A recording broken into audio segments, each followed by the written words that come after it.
है और हमें अपने भारत को, उस सपने को भारत बनाना है जिसकी कल्पना, जिसका सपना स्वामी विवेकानंद जी ने देखा था, भारत को परम वैभव पे पहुंचाने का सपना मित्रों।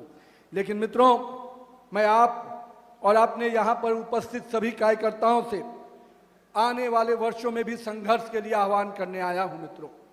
भारतीय जनता पार्टी अगर 2047 में माननीय प्रधानमंत्री नरेंद्र मोदी जी ने सपना देखा है कि हम विकसित भारत बनाकर देंगे, तो सपने को साकार करने के लिए मेरे इस कालखंड के कार्यकर्ताओं को भी अपना पुरुषार्थ करना होगा। इस कालखंड के कार्यकर्ताओं को भी समर्पण और संकल्प के साथ आगे बढ़ना होगा मित्रों। हम मानते हैं कि जब हमें 2 सीटें आई थी तब भी हमने संघर्ष को अपना साथी चुना था।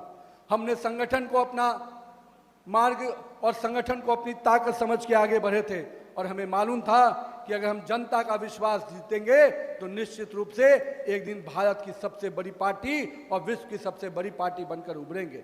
और हमने 2 सीटों से जब हमारे आंकड़े आए तो हम विचलित नहीं हुए। हमारे जो हमारी नीतियां थी, जो हमारे विचार थे, उसमें कोई भटकाव नहीं आया। हमने उस दिन भी वही संकल्प किया था, जहां हुए बलिदान मुखर्जी वो कश्मीर हमारा है। उस सपने को साकार किया तो हमारे नेता माननीय प्रधानमंत्री नरेंद्र मोदी जी ने साकार किया मित्रों। यानी हम वैसे संगठन के लोग हैं जो कहीं ना कहीं तप, त्याग, परिश्रम से परिणाम को लाने का संकल्प लेकर आगे बढ़ते हैं मित्रों। आज जब पूरे देश में एक वातावरण बना है, लोग पूछते हैं क्या बदला, तो मैं उनको बताना चाहता हूं कि 2014 के पहले का भारत एक निराशा में, एक करप्शन में, और कहीं ना कहीं कह सकते हैं कि एक युवा पीढ़ी को ये लगता था कि मेरा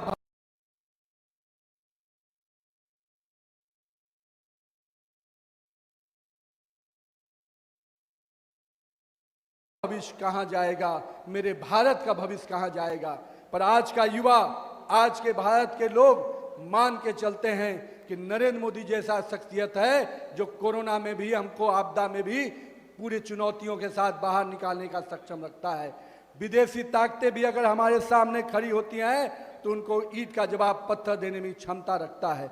मैं इसलिए आज इस बात को कह रहा हूं मित्रों कि जहां हम लोगों ने हमेशा अपने ताकत को इजाफा किया है, हमने मालूम है कि 2019 में जो हमें परिणाम मिला था, 2024 के परिणाम में हमने 35% वोट लाकर तेलंगाना में अपनी सशक्त उपस्थिति को दर्ज किया है मित्रों। लेकिन मित्रों, ये सफर अभी और संघर्ष का है और हमें मालूम है कि जिस प्रकार से लोग पूछते हैं मुझसे कि पश्चिम बंगाल में किस प्रकार से जीत मिली, मैं बताता हूं उनको कि पश्चिम बंगाल की जीत के पीछे हमारा विचार है, हमारा नेतृत्व है और हमारे कार्यकर्ताओं का परिश्रम है। और कहीं ना कहीं हमने पश्चिम बंगाल की जीत को, उस श्यामा प्रसाद मुखर्जी जी के जन्म स्थान को कहीं ना कहीं उस विध्वंसकारी शासन से मुक्ति दिलाने का काम किया है। जो सपना श्यामा प्रसाद मुखर्जी जी ने पश्चिम बंगाल के लिए देखा होगा, उसको आने वाले समय में जो भाजपा की सरकार बनी है उसको पूरा करके देगी मित्रों। लेकिन 2016 में हमारे पास मात्र 3 विधायक हुआ करते थे। हमारे कार्यकर्ताओं ने संघर्ष नहीं छोड़ा। हम 2021 में भी तनावपूर्ण स्थिति में चुनाव जीते, जितने आंकड़े पे हम आए थे उसके बावजूद भी हमारे कार्यकर्ताओं पर यातनाएं हुई। हमारे कार्यकर्ताओं ने कई प्रकार के पीड़ित हुए, लेकिन हमारे कार्यकर्ताओं ने संघर्ष नहीं छोड़ा मित्रों। इसलिए मैं पश्चिम बंगाल के जीत के संदेश के साथ आज अपने कार्यकर्ताओं के बीच में आया हूं कि मित्रों, पश्चिम बंगाल में जितनी भी यातनाएं हुई, हमारा कार्यकर्ता डिगा नहीं, उसने संकल्प के रास्ते को ही चुना, संघर्ष के ही रास्ते को चुना। और यही कारण है कि आज पश्चिम बंगाल में कमल का फूल खिला है मित्रों। और इसका श्रेय हमारे कार्यकर्ताओं को जाता है। हमारे कार्यकर्ता सड़क पर उतरे, लाठियां खाई, हमारे जेल गए, कईयों ने खून बहाए और कईयों ने मानसिक उत्पीड़ना से भी हमारी मां बहनों को भी प्रताड़ित करने का काम वहां पर बैठी हुई सरकार कर रही थी और कांग्रेस और उसके शागिर्दों की बोली नहीं निकल रही। आज वो कहते हैं कि ऐसी सरकार बनी है। अरे जिस दिन हमारे कार्यकर्ताओं पर, जिस दिन बंगाल के लोगों पर पीड़ा हो रही थी, जिस दिन मां बहनों का अपमानित किया जा रहा था, उस दिन एक भी कांग्रेस का नेता बोलने के लिए बाहर नहीं आया था, और जितने ये अपोजिशन के लोग हैं उनकी बोलती नहीं निकलती थी। अरे ये लोग कहीं ना कहीं इस देश के महिलाओं का, इस देश के नागरिकों का सम्मान कभी कर ही नहीं सकते, क्योंकि इनके मन में केवल सत्ता है, और सत्ता इनसे और दूर जा रही है इनके इसी व्यवहार और आचरण के कारण। मित्रों, हम आज यहाँ पर आप सबके बीच में उपस्थित हुए हैं मित्रों, लेकिन मैं आपको आज एक चीज कहने आया हूं मित्रों, आइए हम लोग सड़क पर संघर्ष करने के लिए तैयार हो जाएं। तेलंगाना में अगर परिवर्तन लाना है मित्रों, तेलंगाना के लोगों की आवाज बनना है, तो हमको जनता के साथ उनकी समस्याओं से जुड़ना होगा, और जनता की आवाज पूरी तरह से सड़कों पे खड़ा होकर उतारना होगा। और मुझे पूरा भरोसा है कि मेरे भाजपा के कार्यकर्ता, मेरे पार्टी के कार्यकर्ता पूरी ताकत से जनता के विषयों को अगर सड़क पर लेके उतर गए तो 2028 आपका होगा, भाजपा का होगा। मित्रों, मैं जब छत्तीसगढ़ में पार्टी का प्रभारी था तो वहां पर भी कांग्रेस की एनआरकी वाली सरकार थी, और लोग कहते थे कि वहां का मुख्यमंत्री बहुत मजबूत है, बहुत ही ताकतवर है। लेकिन मैं आज आपको बताने आया हूं, उस भ्रष्ट अराजकतावादी कांग्रेस की सरकार को भी किसी ने उखाड़ फेंका तो वो भाजपा का कार्यकर्ता ही था मित्रों, और उन्होंने अपने परिश्रम से फिर से वहां पर भाजपा की सरकार बनाई है मित्रों। और तेलंगाना तो वो प्रदेश है जहां पर हमने सबसे शुरुआती दिनों में अपने कमल के फूल को खिलाया है मित्रों।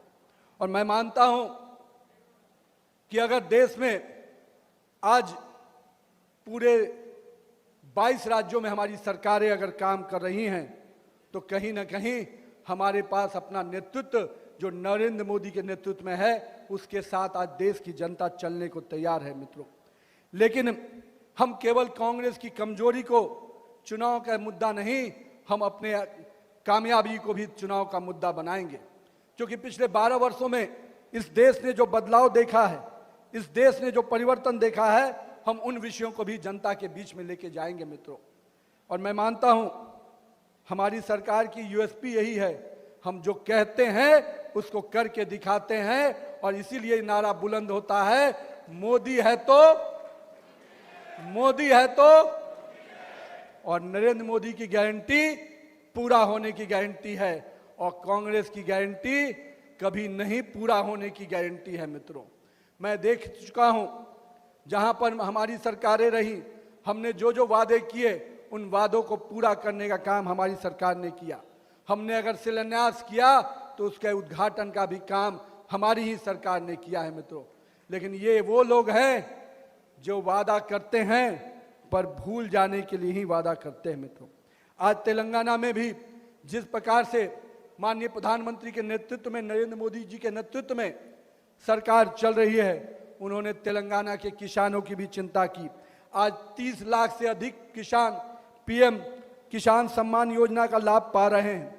करीब 33 लाख से अधिक किसान क्रेडिट कार्ड, आज आसान ऋण का काम हमारी सरकार यहां पर कर रही है मित्रों। निजामाबाद का हल्दी बोर्ड निश्चित रूप से हल्दी की फसल को, किसानों को नई बाजार की संभावनाएं दे रहा है मित्रों। आज 80 लाख से अधिक जो 60 करोड़ से अधिक जो आयुष्मान कार्ड है, उसमें 82 लाख आयुष्मान कार्ड आज आपके तेलंगाना के लोगों के लिए बना है। करीब 1.32 करोड़ गरीबों के खाते खोलने का काम तेलंगाना में हमारी सरकार ने किया है। और मुझे आज ये बताते हुए खुशी है कि तेलंगाना के युवाओं को भी कहीं ना कहीं अवसर देने का काम किसी ने किया है तो नरेंद्र मोदी की सरकार ने किया है। 86,800 करोड़ की युवाओं को जो स्वरोजगार की मुद्रा योजना के माध्यम से उनको अवसर दिया है कि वो आत्मनिर्भर भारत बनाने में आत्मनिर्भर युवा बनकर उभरे। आज पूरे देश में कहते थे लोग कि एक गरीब का बेटा, एक चाय बेचने वाला का बेटा इस देश का प्रधानमंत्री कैसे बन सकता है। अरे चाय बेचने वाला का बेटा ही रेवड़ी पटरी वाले का दर्द समझ सकता है, और वो दर्द माननीय प्रधानमंत्री ने देखा और समझा। और आज हम कह सकते हैं कि पूरे देश में अगर 75 लाख रेवड़ी पटरी को पीएम स्वनिधि योजना से जोड़ा तो उसमें 7.5 लाख लोग तेलंगाना के अपने रेवड़ी पटरी वाले भाई हैं मित्रों। मैं इसलिए इन आंकड़ों को चर्चा कर रहा हूं कि ये आंकड़े तेलंगाना के विकास में भारतीय जनता पार्टी और नरेंद्र मोदी के योगदान को दिखाते हैं मित्रों। और अगर तेलंगाना की जनता ने जब जब हमें जिस प्रकार से आशीर्वाद दिया है, हमने अपने संकल्प को हमेशा पूरा करने का काम किया है। हम सत्ता के आईने से सेवा को नहीं देखते, हमें सत्ता मिलती है नहीं न मिले, लेकिन हम सेवा के भाव से अपनी सरकारों को चलाने के लिए संकल्पित है। और यही कारण है कि एम्स जो यहाँ पर बीबी नगर में आया, और मैं कह सकता हूँ जनजातीय विश्वविद्यालय जो समक्का और सरक्का के नाम से जनजातीय विश्वविद्यालय खोलने का काम भी हमारी सरकार ने किया है।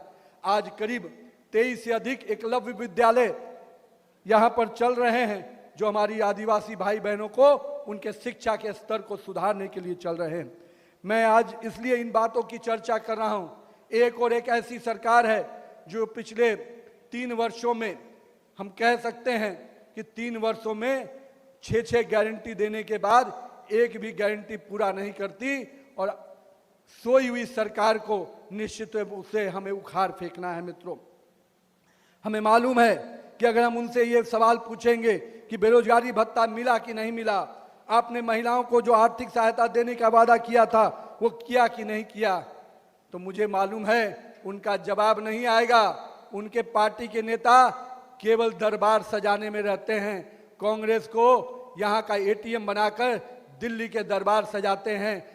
तेलंगाना की जनता की अगर चिंता होती तो इन योजनाओं का लाभ जनता तक पहुंचा होता मित्रों। हाँ, ये अलग बात है, गारंटी के पोस्टर आज भी नजर आ रहे हैं, पर गारंटी जनता के बीच में नहीं पहुंची है, ये हमें जनता तक पहुंचाना है मित्रों। आज जब हम पूरे देश में जीएसटी का रिफॉर्म्स करते हैं और जीएसटी के रिफॉर्म्स के माध्यम से हम लोगों को एक सरल व्यवस्था उपस्थित देते हैं और देने का प्रयास करते हैं। हमने इनकम टैक्स के स्लैब को भी 12 लाख तक पहुंचाकर सामान्य लोगों को जीवन में खुशहाली लाने का हमने जो प्रयास किया, लेकिन मुझे दुख होता है कि तेलंगाना में एक ऐसी सरकार है जो अभी भी आरआर टैक्स के माध्यम से दिल्ली के दरबार को पैसा पहुंचाती है।